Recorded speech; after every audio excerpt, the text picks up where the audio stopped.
Bonjour à toutes et à tous. Lors d'une précédente réunion de ce groupe de travail, on nous avait demandé donc à Véronique Guénet, qui est la présente, qui est directrice donc, de l'action financière et de l'audit à l'ANFA, et moi-même qui suis directrice compétences et ingénierie, voilà, quelles étaient les séquences d'un parcours de formation sur lesquelles la branche des services de l'automobile et de la mobilité avait une expérience à partager avec ce groupe, et j'ai immédiatement pensé à l'évaluation, puisque nous avons une pratique de l'évaluation, qu'elle soit certificative ou pas, assez conséquente au sein de la branche.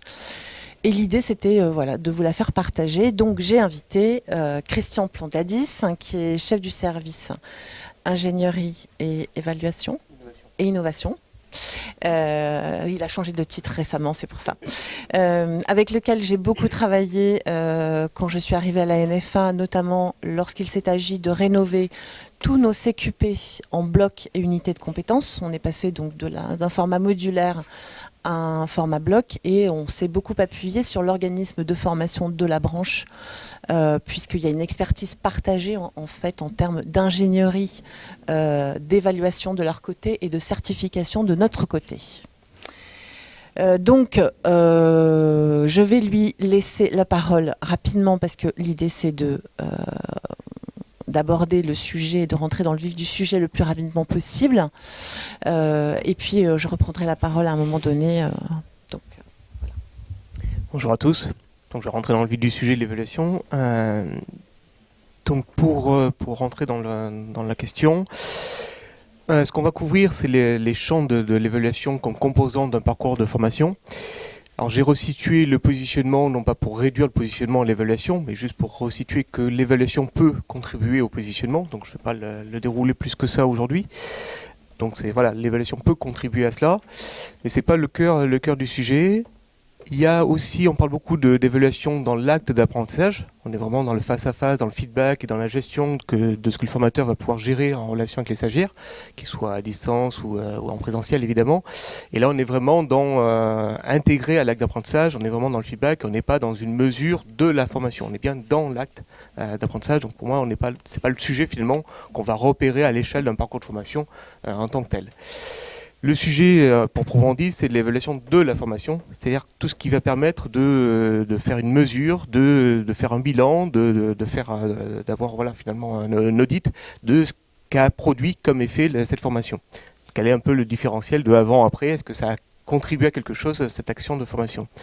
Donc en réducteur, on parle d'évaluation sommative, c'est en fait un peu plus large que ça, mais c'est bien la notion d'un bilan et de ce que reste et de ce que la formation a produit comme effet.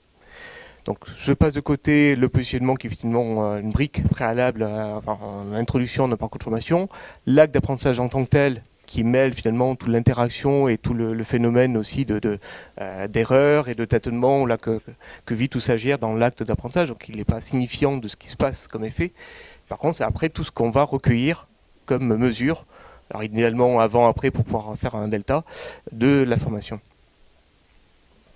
Alors, repère méthodo classique, le modèle de Kirkpatrick, difficile à prononcer celui-là, mais qui est très utile à chaque fois qu'on veut finalement chercher à évaluer la formation, puisqu'il repère 4 niveaux d'évaluation et d'expérience. Finalement, c'est assez facile à mettre à l'épreuve, enfin, d'avoir ces repères-là. Le premier niveau, le classique évaluation de la satisfaction, on recueille finalement ce que les participants ont apprécié, leur réaction à chaud. Donc là, on est sur une mesure finalement du vécu des participants et des stagiaires, qui est un élément de l'évaluation de la formation. C'est important de savoir si les stagiaires ont apprécié, ont aimé, se sont sentis impliqués. Voilà, il y a des choses très intéressantes à recueillir, parce qu'on est vraiment sur le point de vue de l'acteur principal, la cible, qui est le stagiaire. Un autre élément différent de l'évaluation de la formation, c'est l'acte d'apprentissage lui-même. Donc, qu'est-ce que les stagiaires ont appris? Qu'est-ce qu'ils connaissent de différent à la sortie? Qu'est-ce qu'ils savent faire de manière différente? Quelle attitude ils ont adoptée et savent adopter maintenant de nouveau, si on est sur des formations par exemple à la vente ou au management, là sur des choses de ce registre-là. Donc là, on va mesurer l'apprentissage. On va mesurer si d'être passé dans l'action de formation a changé quelque chose dans le corpus finalement de connaissances, de savoir au sens large ou d'aptitude de l'apprenant. Plus on va dans les niveaux, plus c'est compliqué opérationnellement à mettre en œuvre et à déployer en général dans les dispositifs, parce que ça nécessite beaucoup plus d'énergie, d'aller plus loin dans les actions, et en général ça s'appauvrit. Le troisième niveau, le transfert, et là on est non pas du côté de la formation en tant que telle, mais bien l'utilisation que va faire ensuite le stagiaire de retour à son poste de travail. Donc qu'est-ce qu'il va retenir, mais au sens de je mets maintenant en pratique dans ma situation de travail, et là on va être du côté du transfert. En tout cas, la mesure de ce transfert pour repérer voilà, qu'est-ce qu'il faisait avant, qu'est-ce qu'il fait après, et quelle est la part de ce que la formation a induit comme changement dans cet acte de retour au travail. Il y a un autre niveau qui intéresse plus les patrons, finalement, les employeurs, les managers, qui est finalement à quel point la formation et ces éventuels changements dans le poste de travail, éventuels étant souhaitables évidemment, ça contribue à changer quelque chose dans l'activité de l'entreprise. Que ce soit du point de vue qualitatif, on parlait tout à l'heure du nettoyage, ça peut être voilà, d'avoir une meilleure satisfaction client, une meilleure, si on est sur des laboratoires pharmaceutiques, des taux d'analyse qui sont favorables, donc ça peut être sur la qualité du travail, tout comme évidemment des indicateurs économiques, d'avoir vendu plus de véhicules, d'avoir vendu plus de produits, voilà, d'avoir des choses qui sont économiques. Mais du coup, ça intéresse là l'employeur, le manager sur d'accord, il y a eu la formation, d'accord, on a prouvé qu'il y a eu apprentissage, etc., voire qu'il y a eu transfert, mais est-ce que ça change quelque chose dans la vie de l'entreprise, dans l'exercice du poste de travail? Donc là, on est encore dans un autre registre qui touche finalement les conditions du travail, et donc qui n'est plus seulement l'évaluation de la formation, puisque ça intègre évidemment d'autres acteurs et d'autres paramètres. Est-ce que si on a formé quelqu'un, par exemple une nouvelle technique de nettoyage, je reprends l'intervention précédente, mais qui n'a pas les moyens pour appliquer ces nouvelles techniques parce qu'il n'y a pas les produits, parce qu'il n'y a pas le matériel, évidemment les derniers niveaux, le transfert, le résultat ne pourront pas se révéler, quoi. Donc on a, c'est en cela que je dis que plus on monte dans les niveaux, plus c'est compliqué pour un organisme de formation d'aller mesurer ces éléments-là, puisque ça vient rencontrer d'autres acteurs et d'autres paramètres. Donc ce cadre-là de plutôt méthodo posé, on va plutôt illustrer du coup notre intervention. Je dis notre parce que on est sur les deux registres. Le première illustration, c'est sur l'évaluation dans le cadre d'un parcours de certification visant à obtenir un CQP.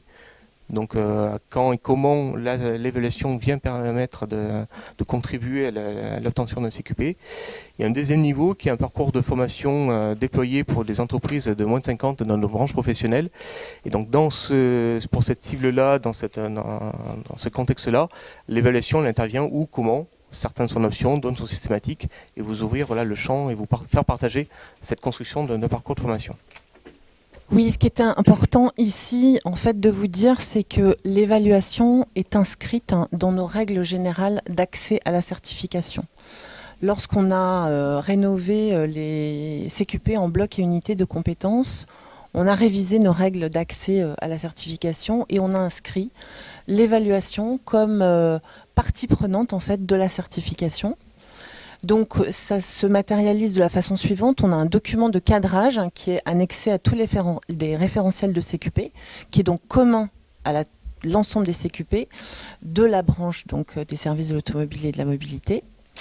Et ce document de cadrage, il pose des principes tels que la composition du jury, les modalités de formation et d'évaluation selon les voies d'accès, parce on les a distinguées. Et également, elle pose le rôle et la souveraineté du jury comme un principe essentiel. Elle encadre aussi ces règles, le fonctionnement de notre jury paritaire. Elle montre également la complémentarité qui peut exister dans les modes d'accès en fait, au jury de certification. Quand je parle de complémentarité, je parle à la fois de VAE, je parle de dispense de formation via un diplôme, un titre, un CQP précédemment obtenu. Et je parle également d'évaluation certificative amont, dont Christian vous parlera par la suite, mais qui est complètement intégrée en fait, dans les règles que nous avons posées pour accéder à la certification. Donc je vous disais en fait que l'évaluation certificative au niveau donc, de notre parcours qui mène au CQP s'appuie sur des objets et des outils différents selon le mode d'accès. Quand je parle d'objets et d'outils, je fais la différence entre la formation continue à destination des salariés, qui, là, l'évaluation certificative va vraiment reposer en fait sur la base de la plus petite unité certificative qui compose nos CQP et qui, via un outil développé par le GNFA qui s'appelle e-profil, va permettre d'évaluer cette plus petite unité, donc le plus petit grain possible de la certification. Nous avons mis en place avec le GNFA cette modalité d'évaluation lorsque le CPF s'est imposé et est devenu une modalité intéressante d'accès à la formation. Et l'idée, c'était vraiment de permettre en fait, à tout salarié en poste de pouvoir évoluer, de pouvoir se convertir, enfin se reconvertir en accédant à un CQP sur une durée de 5 ans et en passant ces plus petites unités. Donc c'est pour ça que je reviens sur ce que je vous disais précédemment, en combinant en fait les modes d'accès à la certification.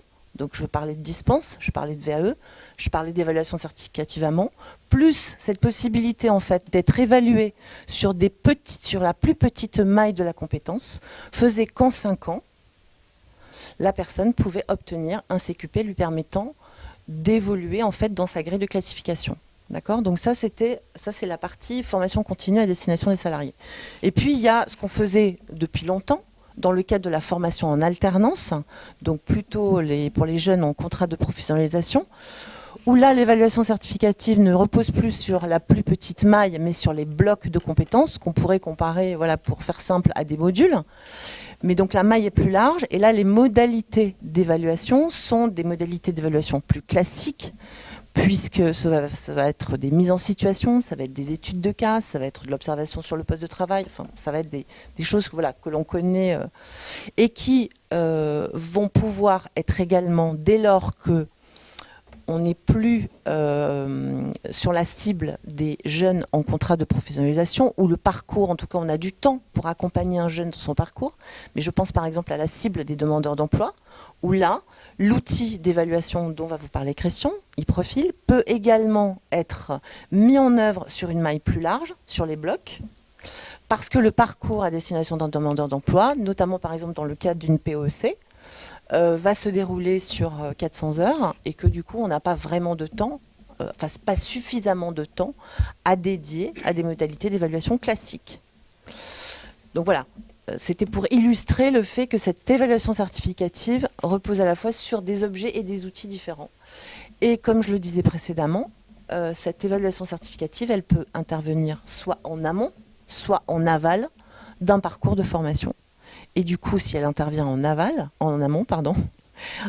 du parcours, ça va réduire le parcours de formation et ça va permettre d'attester que la personne détient bien les compétences visées par le CQP et du coup, nous allons former la personne sur ce qui lui manque pour atteindre les compétences requises pour obtenir le CQP. Donc pour illustrer par un schéma le propos de Karine, le CQP composé de blocs, les blocs composés d'unités de compétences, et l'évaluation venant évaluer soit les grains les plus fins, les unités de compétences, soit, pour les demandeurs d'emploi, dans le cas évoqué pour l'outil profil, le bloc entier. Ce qui a amené notamment cette ingénierie-là, c'est la contradiction évoquée tout à l'heure entre les besoins d'apprentissage qui consistent à avoir des parcours les plus longs possibles pour travailler la compétence et beaucoup de savoir et donc beaucoup de temps de formation, et les patrons et les salariés qui au contraire ont des exigences de plus courte durée possible et de réduire le plus possible le champ.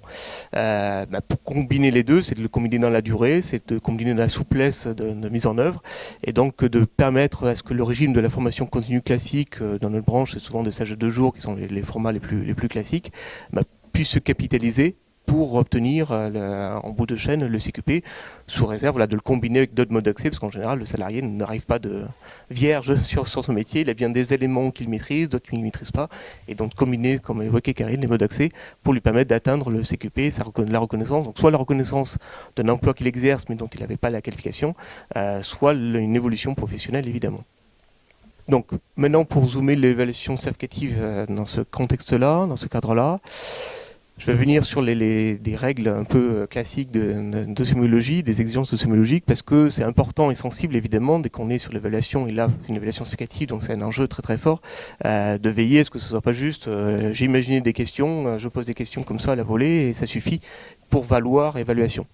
Donc des préoccupations autour de la fidélité, donc faire en sorte que si on fait repasser le questionnaire ou le système d'évaluation à la même personne, dans les mêmes conditions, on obtient bien les mêmes résultats, les choses sont stables et que c'est pas lié au contexte parce qu'il a fait beau ce jour-là. La sensibilité, important de pouvoir bien discriminer dans les résultats la population, parce que si tout le monde a de très bons scores, très mauvais, c'est-à-dire qu'on n'est pas représentatif, il n'y a pas une sensibilité suffisamment forte. Donc il faut que l'outillage, le système d'évaluation ait une sensibilité suffisante pour discriminer les personnes. Sinon tout le monde est dans la même catégorie, c'est plus une évaluation en fait. Et la validité, l'élément le plus difficile finalement à apprécier en tant que tel, c'est est-ce que ça évalue bien ce que c'est censé mesurer. Est-ce que ça va, quand on fait cette mesure-là, est-ce que ça atteste bien de la compétence en l'occurrence et pas autre chose qu'on évalue, quoi. Donc c'est toujours délicat d'aller s'assurer que ce qu'on prétend évaluer, c'est bien ce que l'outil mesure, quoi. Donc on est sur des notions, je parle d'instruments, je parle de mesures, parce que c'est vraiment ce paradigme-là qui nous a animés sur comment on s'assure que l'instrument utilisé, le pied à coulisses, le thermomètre, mesure le phénomène finalement qu'on cherche à évaluer, quoi. Et autre élément, donc ça rejoint les exigences sémiologiques, mais ça fait le lien avec cette notion de référentiel de certification, le référentiel CQP avec décliné en compétences, donc on bloque une unité de compétences, donc fournie, élaborée par l'organisme certificateur. Et pour nous, c'est pas des questions qui sont comme ça posées en l'air, tiens, sur telle unité de compétences, on a une idée, on va poser telle question. Donc ça nous demande un découpage, une ingénierie qui se voit pas. Alors quand on voit l'outil, on voit que les questions, donc on a l'impression que c'est facile, mais ça nécessite au préalable en fait de bien raccrocher les wagons pour s'assurer que notre outil de mesure, notre thermomètre, mesure bien quelque chose de pertinent, d'utile, et qui mesure bien ce que c'est censé mesurer de manière discriminante. Donc la chaîne et le lien, on peut partir de haut en bas ou de bas en haut. Si je pars du référentiel, donc on a vu qu'il y a le grain le plus fin en termes de reconnaissance certificative, c'est l'unité de compétence. On le décompose ensuite en savoir, c'est-à-dire cette unité de compétence nécessite de mobiliser des savoirs. Dans mon exemple, je suis sur le circuit de climatisation d'un véhicule.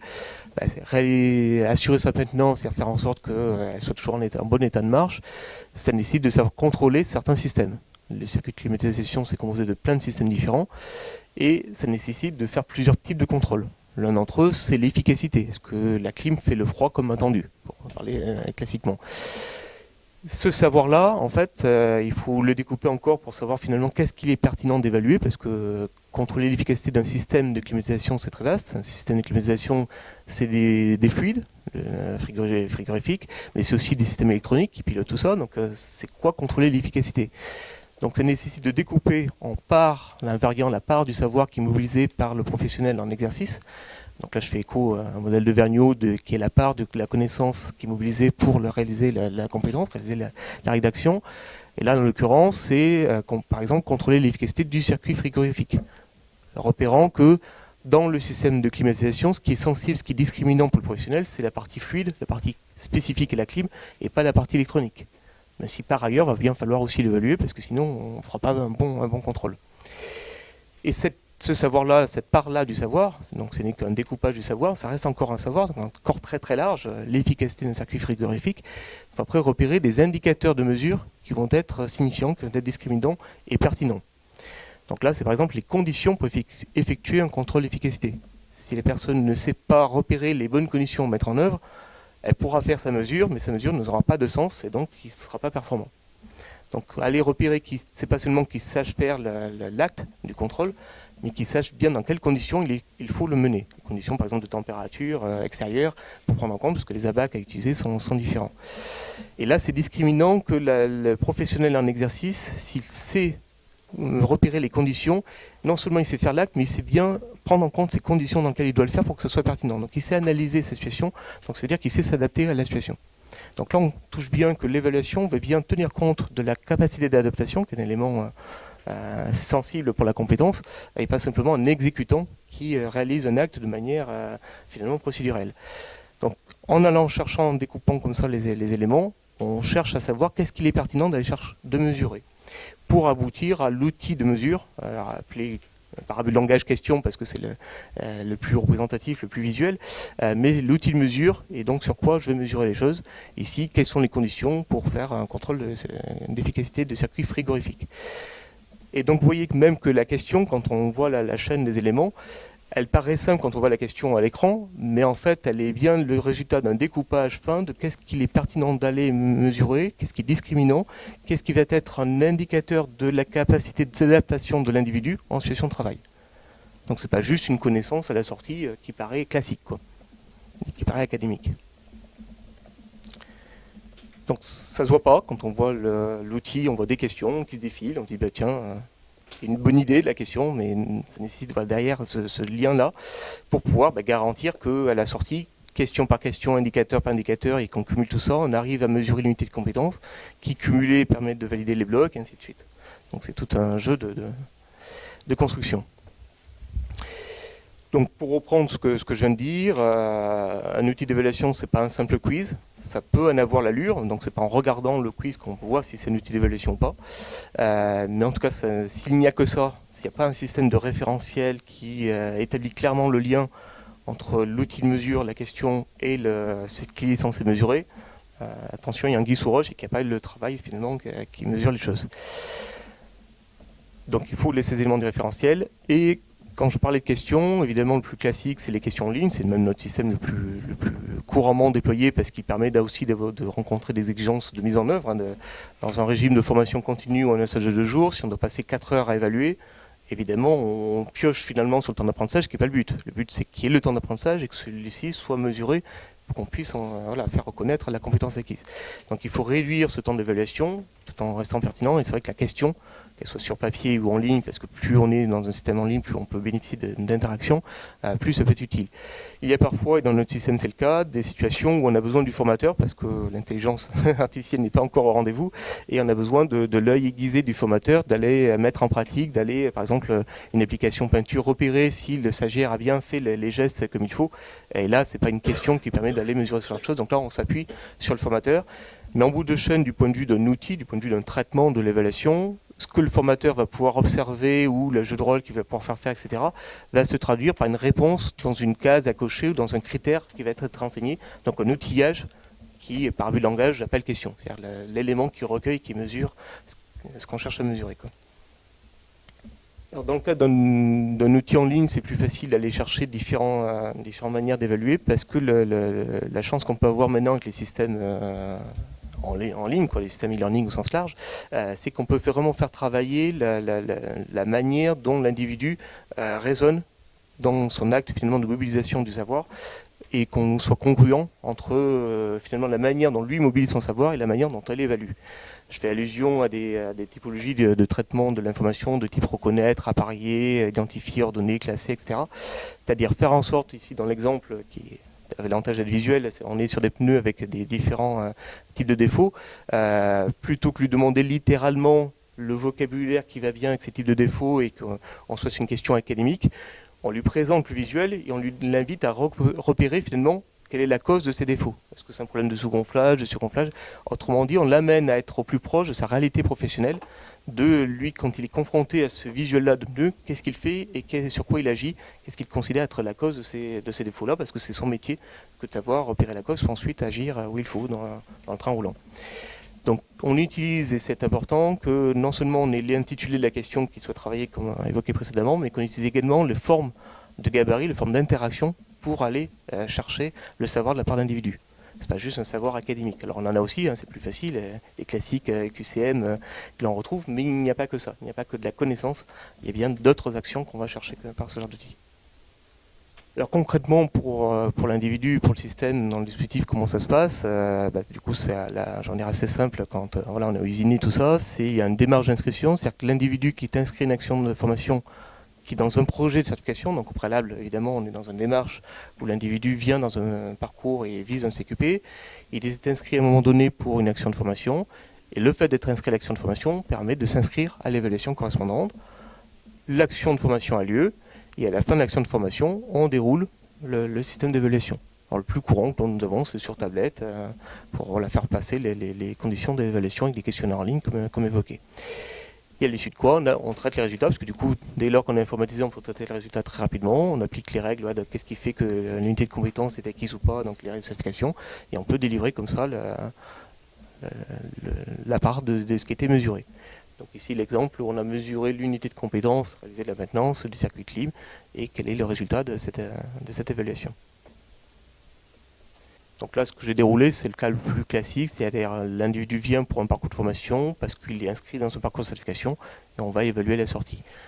Le même système peut être utilisé en amont, on l'évoquait quand on combine les règles d'accès à la certification, et dans ce cas, c'est le système qui au début, on inscrit sur plusieurs unités de compétences ou plusieurs blocs, et on déroule l'évaluation en amont quand on est dans la construction du parcours de certification.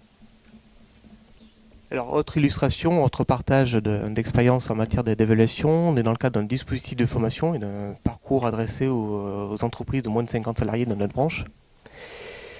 Et pour situer ce dispositif global, le régime général, voilà, c'est finalement un catalogue de formation où on offre différents stages, différentes actions de formation proposées aux entreprises et aux salariés.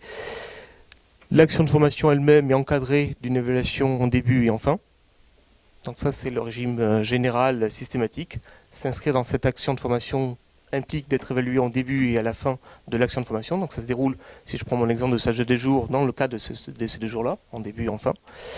Et en option, et là c'est souvent ce que les entreprises finalement acceptent ou pas d'aller faire plus que ça, c'est une démarche d'évaluation dans le cadre d'un positionnement, quand elle souhaite être outillée, d'être aidée dans son positionnement pour qui j'envoie en quelle formation et quel stage, et une évaluation en post-formation sur plutôt les notions de transfert ou d'application.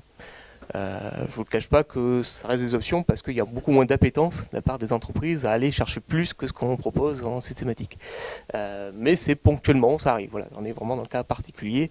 Mais le dispositif l'a prévu de telle manière à ce qu'on ait un système ouvert et adapté finalement aux contraintes et aux souhaits de chaque entreprise. Une action, une évaluation systématique qui est la plus courante d'évaluation en fin de formation, c'est l'évaluation de la satisfaction. Donc il y a d'intérêt que quand on consolide les résultats, quand on rassemble plusieurs évaluations pour voir s'il y a des tendances sur une action de formation, une référence ou sur un catalogue de données, et de voir sur différents critères. Donc là, c'est les critères qu'on utilise pour avoir des repères macro et comparables, quelles que soient les actions de formation, de telle manière à sonder, est-ce que en premier niveau, déjà ça match, il y a de l'appétence, les stagiaires sont satisfaits des conditions dans lesquelles la formation se déroule. Là, je vais dire assez classique. Ce qui a fait l'objet finalement d'un travail plus important dans ce dispositif-là, c'est ce qu'on va mesurer pour mesurer les acquis d'apprentissage. Donc là, on est sur le niveau 2 du modèle de cas pratique évoqué tout à l'heure. Et pour mesurer les acquis, ça signifie de mesurer à la sortie, oui, mais si on n'a pas de mesure en amont, surtout qu'on a mis le positionnement en optionnel, donc on n'a pas toujours le même niveau d'information en amont, on ne sait pas finalement si c'est l'individu qui est arrivé déjà avec ces savoirs-là et qui maîtrisait, ou si c'est bien la formation qui a produit ces effets-là. Et donc, il s'agit bien de dérouler le même questionnaire en début de stage et en fin de stage. De telle manière à mesurer concrètement, factuellement, sur les différentes thématiques traitées dans l'action de formation, est-ce qu'il y a un effet de la formation sur ces sujets-là. Donc un exemple de rapport de résultats pour l'individu, on reprend le thème du stage et on mesure donc l'acquisition, c'est-à-dire vraiment le différentiel de avant-après. Donc à la sortie, il maîtrise à 99% son individu, mais il a en fait une progression de 24. Il partait pas de 0, il partait de 99,24. Donc il était déjà plutôt bon sur le sujet, mais il a bien progressé sur un certain nombre de sujets.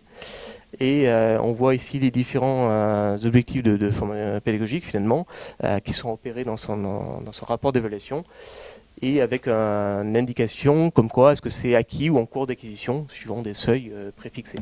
Donc plus pour aider à repérer, voilà. On ne cherche pas une exigence à ce que tout soit maîtrisé à 100%, c'est pas l'être parfait qu'on cherche à produire, mais suffisamment satisfaisant. Donc le seuil d'usage a été fixé à 75%, ça satisfait les entreprises, les salariés, comme étant le seuil finalement à dire c'est bon, là le sujet il le maîtrise. Et puis d'autres qui sont en cours d'acquisition quand on est entre 50 et 75. Et ce qu'on cherche à avoir, c'est à l'échelle d'individus puis consolidé, est-ce qu'il y a sur chacun des objectifs, il y a ou pas progression et à faire évoluer l'offre aussi par rapport à ça. Donc pour faire évoluer l'offre, après, c'est un travail de consolidation. C'est quand on regroupe les résultats de plusieurs individus sur une même référence de sage, un même produit de formation. Et là, de voir s'il y a des tendances qui émergent. Et là, c'est un retour d'expérience après voilà, plusieurs campagnes de formation. Là, on s'aperçoit sur ce produit-là qu'il y a des références et des chapitres, des objectifs de pédagogie qui finalement pourraient être supprimés parce que les stagiaires arrivent déjà en le maîtrisant. Supprimés ou allégés, parce que parfois ce sont des prérequis qu'il est bon de rappeler dans le contexte pour travailler d'autres savoirs, mais au bénéfice de d'autres objectifs qui, eux, restent faibles dans l'apprentissage. Donc voilà, ça donne après matière à piloter l'évolution de l'offre pour s'adapter finalement à la population auquel on s'adresse. Donc ce type de résultat, c'est parce qu'on fait une différence, on fait le même questionnaire en début et à la fin, et on fait cette différence de progression. Et c'est comme ça qu'on mesure l'acquis de la formation. Et donc j'ai resitué ce que nous proposons en positionnement en amont et en aval de l'action de formation elle-même. Donc on peut utiliser une évaluation de compétences pour faire un positionnement. Donc c'est un moyen de positionner. Donc il y a soit l'identification du parcours de l'individu, son métier, son adéquation par rapport à l'offre, etc., ce genre de registre, ou bien aller chercher une évaluation proprement dit pour aller plus finement identifier ce qu'il maîtrise, ce qu'il ne maîtrise pas par rapport à l'exercice de son poste de travail. Et là, nous avons un autre système d'évaluation, toujours sur les profils, qui permet de mesurer ses compétences par rapport au métier exercé. Donc là, c'est une cartographie globale de tout ce que ici je dois être sur un opérateur de maintenance dans un atelier de véhicule. Donc il doit connaître différents systèmes et différents niveaux d'intervention. Et le système analyse plus finement chacune de ses compétences, traduites en termes d'activité, pour que le professionnel s'y retrouve, ce que je fais.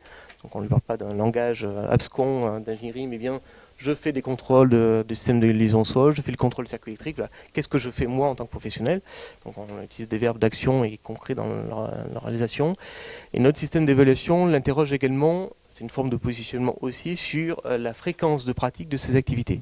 Donc on l'interroge finalement sur la réalité de son poste de travail. C'est une chose qu'il soit opérateur de maintenance, c'en est une autre de savoir ce qu'il fait lui concrètement dans son poste, dans son atelier en particulier. Et donc, parce qu'après on s'en sert sur l'interprétation. C'est une chose d'avoir 64% de maîtrise, mais pour quelque chose qu'il fait occasionnellement, c'est pas mal. Alors que si c'était 64% de quelque chose qu'il fait très souvent, là il y a un petit souci. Voilà.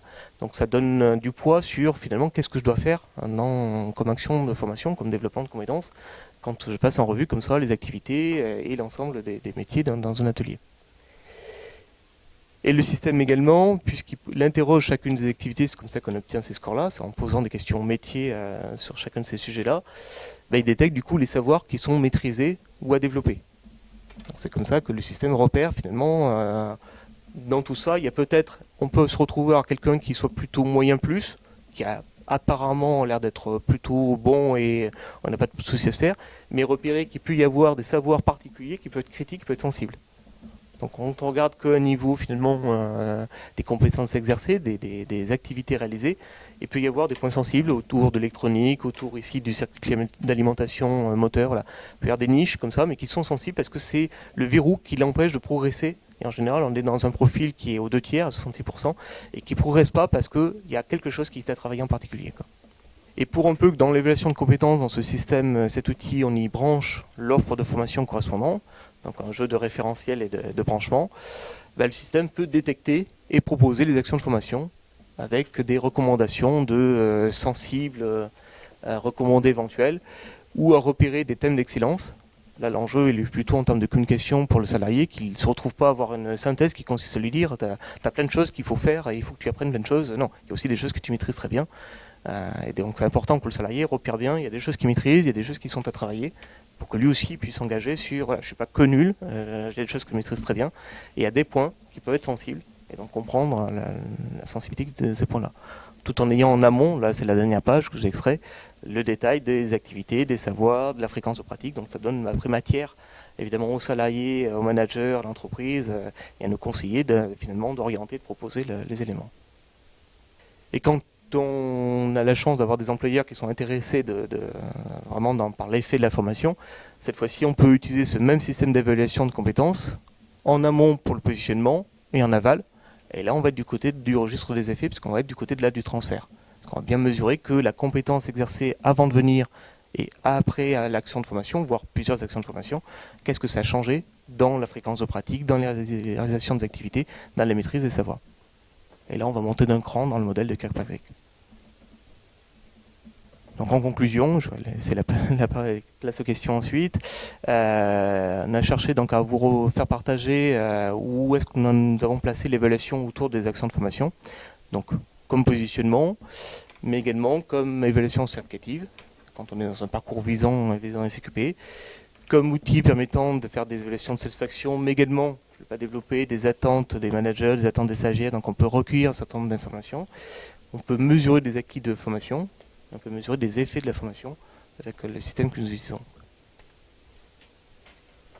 Voilà, place aux questions.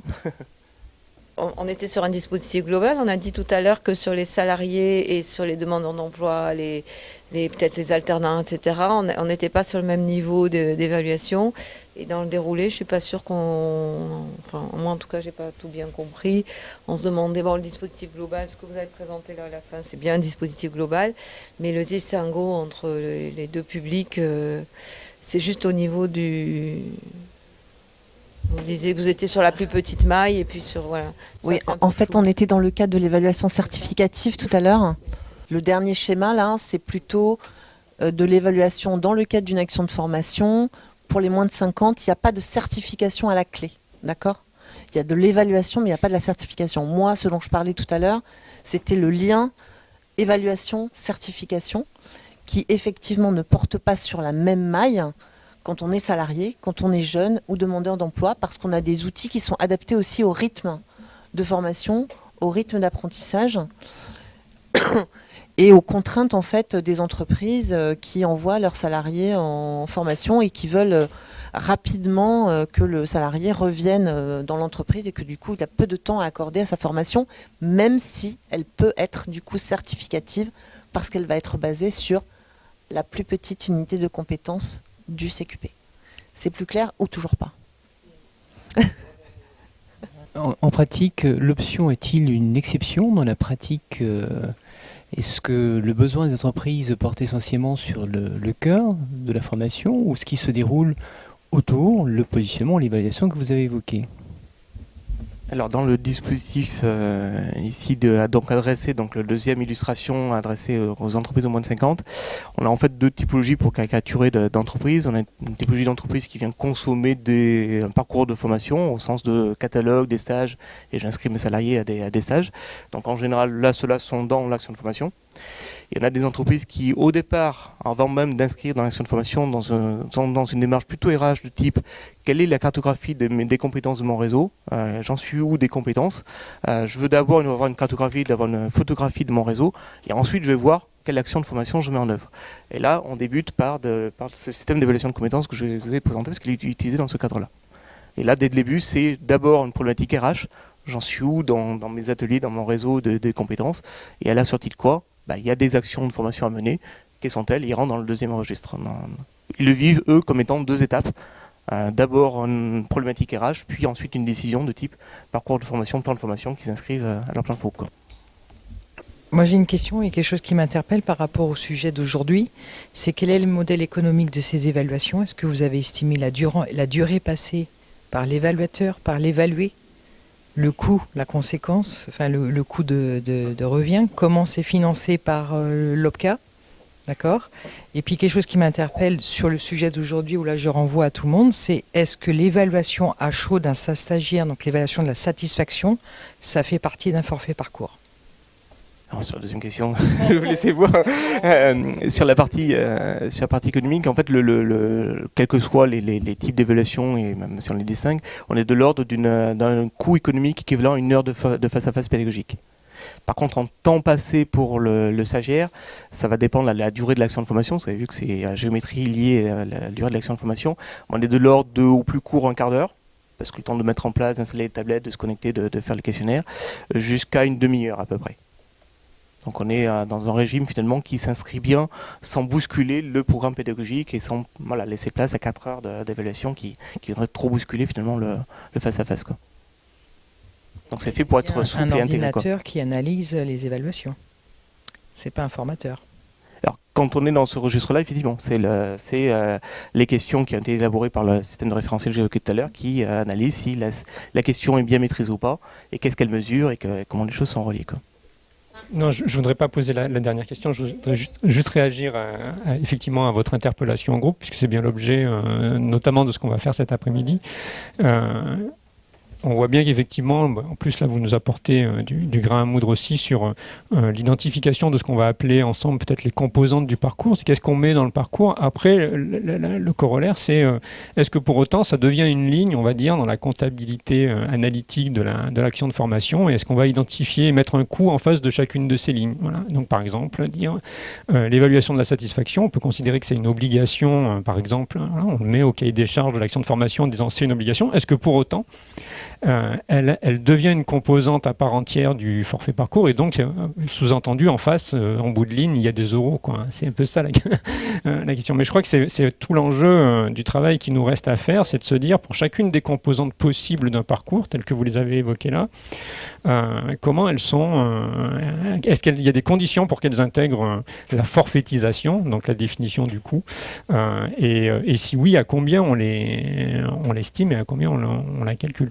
Juste, moi j'avais une dernière question, c'est le même opérateur qui est porteur en fait de toute la chaîne, de tout le parcours, où il y a des acteurs différents. Est-ce que il y a l'organisme de formation et puis il y a un évaluateur différent?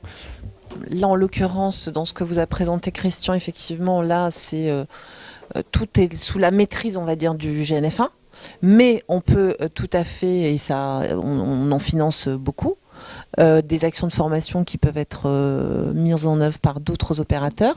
Mais nous avons, je vous parlais tout à l'heure des règles générales de certification, nous avons en fait identifié et fait reconnaître paritairement le GNFA comme organisme évaluateur de la branche. Voilà. Sur la question, là, le débat de fond sur l'évaluation, dans le cadre d'une action de formation, même si ce n'est pas dans le cadre d'une évaluation, voyez, classique, comme on vient de l'évoquer.